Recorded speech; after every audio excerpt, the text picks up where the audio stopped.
La parole est à madame Sylviane Noël pour le groupe Les Républicains.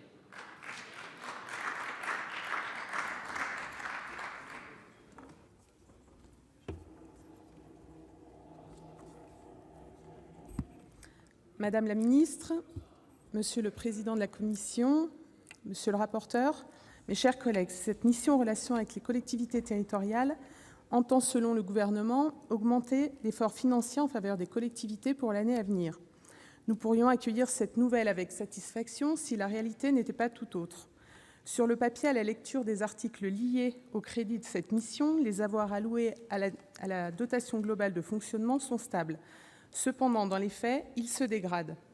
En effet, comme l'an dernier, ils ne prennent en compte ni l'augmentation de la population dans les communes, ni l'inflation.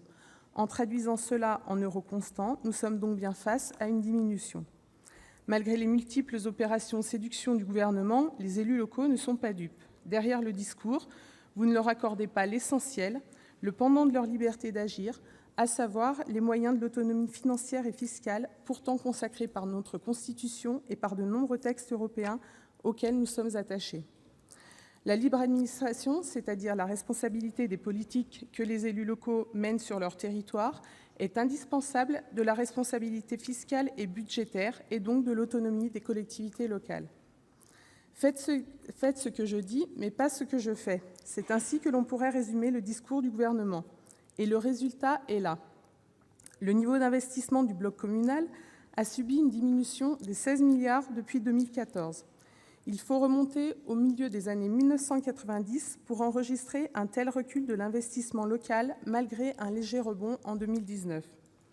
Ces dernières années, ce sont surtout les collectivités territoriales qui ont participé au redressement affiché des finances publiques et ont réduit la voilure.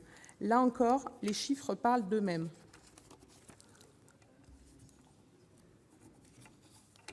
Le PLF 2020 enfonce un peu plus le clou, avec la suppression de la taxe d'habitation à l'horizon de 2023. Encore une fois, l'État choisit de supprimer un impôt qui ne lui appartient pas. Le lien qui unit tous les habitants d'un territoire avec le financement des services publics locaux sera demain rompu.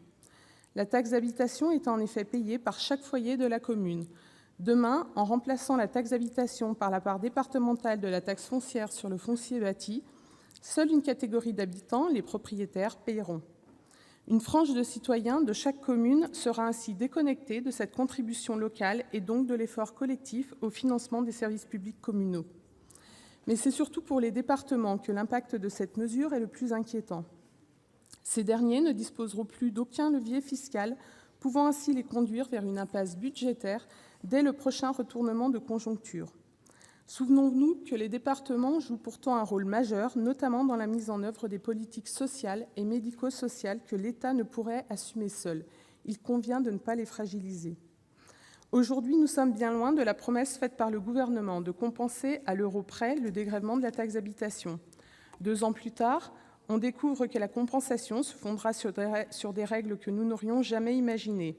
Des bases de calcul vieilles de 2 ou 3 ans, la non-actualisation des taux, même les bases réelles, risquent de ne pas être prises en compte. Enfin, je profite de l'occasion qui m'est donnée pour soulever un sujet qui, vous le savez, m'est très cher, celui du FPIC. Certains territoires que je connais bien subissent souvent une double peine fiscale. Premier phénomène, celui des DGF dites négatives, qui posent de vraies difficultés pratiques. La contribution au redressement des finances publiques est prélevée sur la DGF, mais lorsque celle-ci n'est pas suffisante, le solde manquant est ponctionné sur les recettes fiscales. Ainsi, ces communes ne touchent pas de DGF et subissent en plus un prélèvement croissant de leurs recettes. Dans ce contexte, non seulement ces communes s'appauvrissent, mais surtout, elles perdent leur substance fiscale. Deuxième phénomène, celui du calcul du FPIC dans les communes frontalières qui intègrent le revenu des habitants plus élevé que la moyenne nationale en raison du niveau de vie important, ce qui augmente mécaniquement le montant de leur contribution. Pourtant, il est clair que la richesse d'une commune n'est pas corrélée à celle de ses habitants. Ces 2 phénomènes obèrent de façon très importante les capacités financières de ces communes qui doivent pourtant faire face à des investissements spécifiques et lourds liés à leurs caractéristiques frontalières et montagnardes. Il ne s'agit nullement de remettre en cause le principe de péréquation et de solidarité, mais de cesser de faire peser sur ces collectivités une part déraisonnable et disproportionnée de la péréquation horizontale. Conscient de ces difficultés, Christophe Jarty, rapporteur spécial de la mission collectivités locales, avait annoncé en 2017 que le sujet du FPIC et des DGF négatifs serait revu durant l'année 2018. Nous sommes bientôt en 2020 et malgré de nombreux rappels, rien n'a été fait. Si l'État continue à affaiblir ainsi celles qui jouent le rôle de locomotive, c'est l'ensemble de nos collectivités qui pourraient un jour rester à quai. Il est donc urgent d'agir. Je vous remercie. Merci Madame Noël.